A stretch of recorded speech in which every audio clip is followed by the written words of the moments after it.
Hey, what's up, everyone? Welcome. Happy Sunday. Thanks for joining me today. It's Serene once again coming to you from My Sweet Pea and Me. I hope everybody is doing good and that everyone had a great week. I'm a little tired today. I don't know. I don't know. This weekend was one of those weekends where I just slept and slept more, and I don't know. And so I've had a tired weekend, but I was able to get to church today, and it was a blessing, and it was beautiful. And so um, after this, I'm gonna go and rest some more. Either way, let's jump right into today's topic. It's titled "Who Will I Be Today?" So it's talking about I'll be talking about pretend play and the benefits of dramatic play with children. Dramatic play, pretend play, it's all, the same, one and the same. Um, and so I'll start off with I had posted this past week a picture of my daughter in her costume. She loves to dress up. She has things to dress up with, and things that she likes to just go in her room and come back out, and she's transformed into something else. So the picture was of her dressed in her ballet slippers because she dances. She had her ballet slippers on. She had her a bumblebee tutu on. She had butterfly wings on, and she had a crown, a tiara on her head. And when she came out, she was like, I'm a butterfly. Hi. I'm a butterfly, bumblebee, princess, ballerina. And I was just like, oh, okay, you're all of that. And she had all the things to play the part, and, it's what made me actually think of this broadcast, because she loves to dress up. And even my boys who are 15 and 12,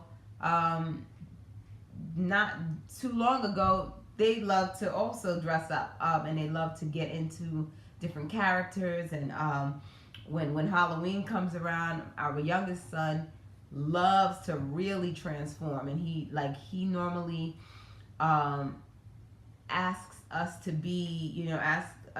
buy the things to make him be some of the most like gruesome and crazy characters that seem so contrary or so contradicting to who he is, like, on a regular basis. And so he always surprises me when he's like, I want to be, I don't even know the name of this character that he was last year, but it was ugly and it was crazy looking. But it had like all these teeth, and it was crazy. But he wanted to be that, and he wanted to do that. And we let him. I definitely have some limits on what he can dress up as. I'm not, there are certain limits. I'm not going to get into it, but with that character, we let him, and my husband dressed him up and did. Oh, okay, Baraka. I think my husband told me he was Baraka. So whatever, but either way, and if you know him, don't judge me, but he was that character. And my husband did his makeup, and it looked crazy. But he really came to life with that character. So, even at 12 years old, or when he was at that time 11, the point is that there's something about dress up and dramatic play that is very intriguing to children. And so, of course, I'm going to bring it all the way back to very little children. So my daughter, who's 4, and children even younger than that, so 2 years old, you'll start to see some of that dramatic play. Even younger than that, actually, dramatic play come through. And so why do children like to pretend play? Why do they like to play, dramatic play and dress up and things like that? Well, because first of all, they have active imaginations. Children have some of the most active imaginations because the world is still it's always so new to them, and new things are always being unveiled, and they're being exposed to new and different things all the time. And when you get new information and stimuli that's coming into you left and right and constantly, and you're wanting to make sense of it, or needing to make sense of it, it happens in your play, right? You start to piece things together, and when you're given certain materials and certain things to allow you to put those things together, you're going to let it come out in your play, in your daily, routines, which for children, it's through their play, right? When they're in school and they're allowed to play, then you're going to see those forms of expression come through. So their active imaginations, as they might not really understand all of the things that they're being exposed to, their play allows them to fill those gaps in the ways that makes the most sense to them. And you'll see that in their play when they are, usually adults kind of laugh at what they're pretending to do. I'm trying to think of an example. So if a child is like cooking something and they're like, oh, I'm making ice cream, or I'm making chocolate oatmeal pancake something ice cream, and it's because they're just putting it all together because they're like, this is what I eat, and so the ice cream could be that flavor, and so this is what it is. Their imaginations allow them to just fill in the gaps and be whatever it is that they want it to be. Also, children engage in a lot of dramatic play because they are not self-conscious yet, right? And what I would hope that they're not self-conscious, period. But we all know that as people start to age and different expectations get put on them, or outside judgment, or self-consciousness, or confidence levels start to get messed with a little bit, then there tends to be a more self-conscious thing that happens. But before all of that happens, children feel very free to just play and take on a whole new role, and they're not usually caring what onlookers are thinking about them. Now, if you ever watch children in their dramatic play and they see you watching them, and if you like indicate a smile or just stare at them in certain ways, sometimes you'll see children break right out of the character because they're just like, oh no, someone's watching me. And so you can tell that they're starting to get a little bit more self-conscious about who their audience is while they're doing that. Trust me, if I didn't start to feel certain ways when I got older about playing with my dolls, I probably would not have stopped playing with my dolls. But I was probably 12, probably about 12 when I, started to get teased or started to get laughed at, like, you still have your baby, or, whatever, that I put it down. But I was that doll's mom, and that was my baby. And, but it was outside influences that made me eventually just be like, okay, well, maybe, I'll stop doing that. And just even my own experiences made me start to be like, all right, it's time to live life more seriously, and I'm big now, and put the dolls away or whatever. And, that was a personal choice. But children, when they're 2 and 3, they're not thinking about what the onlookers are saying, thinking about them, which is why I always say to people who are watching children and observing them, be very careful with your input to them. Sometimes I tend to watch and observe from a distance so that I don't interrupt that play, or, interrupt that role play, because they do tend to, they might go into a shell, and I don't want to ever inhibit that play. I don't ever want to stop that. The other thing is, for pretend play, as children experience more in life, we all know the saying that children are like sponges. Well, as they soak up what they experience in life, they're also mirrors, so they reflect it as well. So their dramatic play tends to look like whatever it is that they're exposed to a lot. I've been in settings where I've observed children call other children, like if they're playing house, call them baby and sweetie, and call whoever is supposed to be the other parent, or when they are telling the other children, you're the child and I'm the mom and you're the dad, they start to then interact in those same exact ways. So it shows that this is what they're seeing, this is what they're imitating. And so I also mentioned that with dramatic play, it helps us to understand the children better. So tying back into their exposure, it helps us. So I used to be in the classroom. I used to be a classroom teacher, and I saw some children interact in dramatic play in ways that, sometimes made me concerned. I had children making phone calls and screaming at people, and I had this one child, right, who was talking to someone over the phone, his pretend phone. He was on the phone, and he's saying stuff like, "No, I don't care, and he hangs up the phone and he slams it, and then he picks it back up and he slams it. And when I walked over, I definitely don't want to break that type of play, because it's going to help me as an educator to understand what that child is going through. So I'm like, wow, who are you talking to? You sound very upset. And he said that it was a parent. He said it was daddy. And then he started saying, and daddy's in jail and he's not coming back right now. And it was kind of like, oh, okay. As an educator, you're supposed to, you can get a little bit more out of that situation. So it's like, oh, well, when do you think you'll see him, or have you seen him in a long time? And children will start to expose all of that just based off of their dramatic play.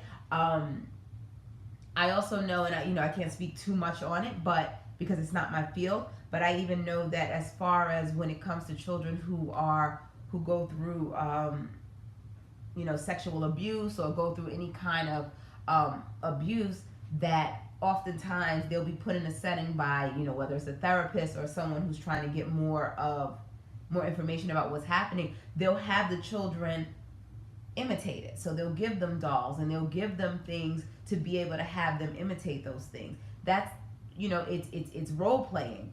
I wouldn't go as far as saying dramatic play, but it is a form of that, to be able to get more of an understanding of what that child was exposed to. And so allowing children to engage in dramatic play gives you insight. So as a parent, right, when you let your children engage in dramatic play, you can get a sense of what they're exposed to if they're in school, right? So if they're school age, just hearing some of the conversations that they're having, you can get insight as to what they might be picking up right there in your house that you didn't even realize that they were picking up on. So when they say certain words, so my husband and I laugh because our daughter, she says a lot of things like me. It's kind of funny. Like, I'll catch her talking to her brothers while she's playing dramatically, and she says, "What did I say?" Or she'll say something like, "I know you heard me," or she'll say something where I have to go, I sound like that, huh? Or my husband will be like, "That's you," and it shows me, it gives me some insight onto maybe I should kind of tone that down a little bit, or that's right, be a boss, tell them what to do, whatever. But it lets me know that she's watching me, and in her dramatic play, this is what's coming out. And so it's interesting. So my 12-year-old and my 4-year-old, they still engage in a lot of dramatic play with one another. They just recently, and I have posted a picture also on Instagram, we got a delivery from Amazon, and there was a huge box, and before I could tear it up, they were like, "No, let me keep it." And my oldest son, my 12-year-old, he got out his a knife, and he started cutting up the box, and he made a door, and he tells his sister, color this window and color, and now we're gonna punch a hole here, and we're gonna make a doorknob. And they turned that whole box into some kind of fort or something. And maybe an hour later, there were pillows thrown inside of it, there was a blanket thrown inside of it, and they bought snacks inside, and they were watching TV. And they, and that was it. They were just cuddled up watching TV next to each other in this fort. They could have done it on the couch and just been sitting on the couch, but there was something more exciting to build something together and then be able to, live in it for a moment or be in it for a moment. And so, one of the things that I wanted to really, bring across is that there are little things that we can do as at home as parents that will encourage that pretend play. One of those things is like when you have boxes. Now, one thing about our 12-year-old, he loves to invent and create things. And so if it was up to him, every single box that came in the house, we would keep it. But we don't have enough space for that. So we oftentimes have to tell him, no, this is garbage or this is recycling. You cannot keep this box. And he's usually really disappointed. Like we told him you can't eat dinner or something. Like he gets really heartbroken sometimes. Where he's like, I wanted to make something. Sometimes we're like, we can't. We don't have any more space for your creations. But you can do things like keep boxes. We keep cartons for them sometimes so that they can. Our daughter wanted to make a doll. She asked to make a doll or something, and she must have made it at school because when we had some boxes, some small like pancake mix boxes, she asked us to keep them, and she's like, I need to use this to make a doll. Hey, Boz, thanks for joining. And so, I think that fostering that dramatic play by allowing those materials to be in the house really shows them that you value that sort of play. The other thing is, so for my sons we have this, and then for my daughters we had it. We used to collect and keep all of their Halloween costumes. So the moment Halloween was over, after you spend $40 on a freaking costume, you're like, I'm keeping this. I don't know where else you're gonna wear it, but we're gonna keep it. And so, lucky for us, our children felt very comfortable with their dramatic play. So they have this whole bin. It's actually not too far from where I'm sitting right now. I can't quite get it, but it's a bin full of werewolf masks and clothing and capes from when they were vampires and masks. There's like a fake gold chain from the Halloween that my son wanted to be a rapper. There's a Kango hat. And those things we kept because, funny enough, whenever they would have friends over, they'd open that up and they'd wear it, and they'd be in our basement playing with it. And even up until last year, 11-year-old and his friends, they called themselves like shooting a little video. So they asked for my camera phone, and they went through that bin and they put on all the stuff.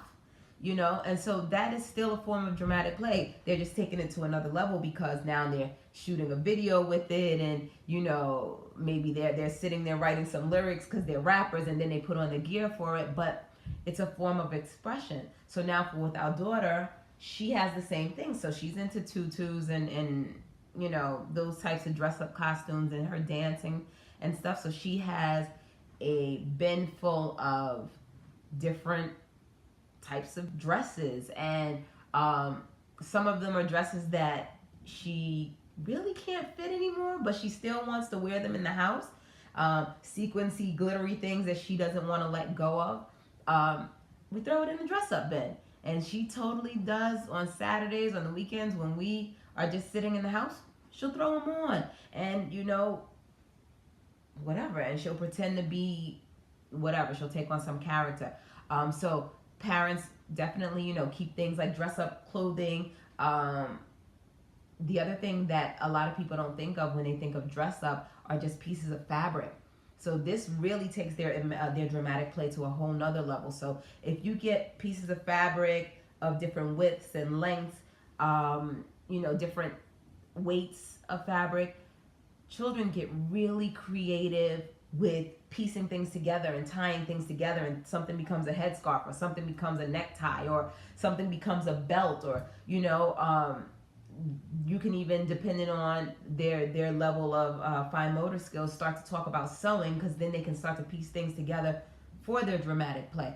I actually find playing like different fabrics and different colors to be even more beneficial in taking their dramatic play to some really great heights, because the possibilities are endless.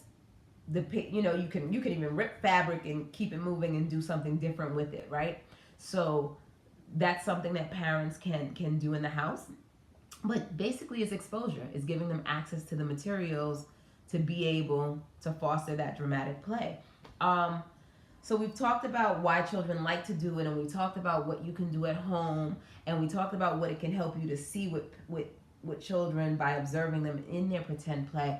But one of the last things that I want to just stress is the benefits of it as it benefits the children to be able to allow them to do that. So it's always beneficial when you give someone an outlet. That's, you know, hands down, that's one of the biggest benefits of it, being able to give someone an outlet of expression.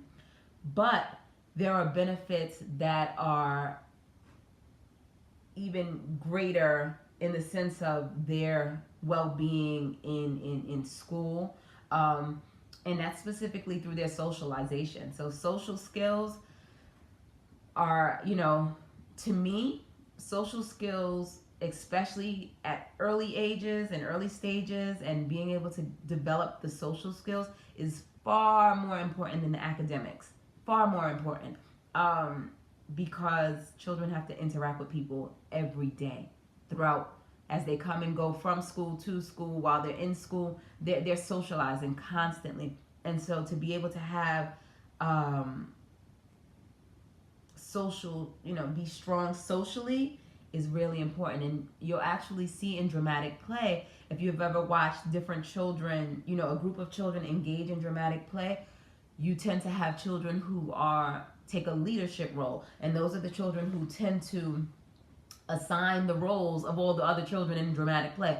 So you're the this, you're the that. I've heard children go, you're the family dog, and you're the this, you know. And there are children who are in that group who are just, you know, compliant, or they're like, all right, I'll be that, this is the role I'll take on, you know. And so that they're able to you know, comply or just go with the flow for the sake of the play. They're just happy to be engaged in the play, or they're like, all right, that's the role I'll be. I see a need, or you see a need, and I'm willing to fulfill that need and fulfill that role during our play.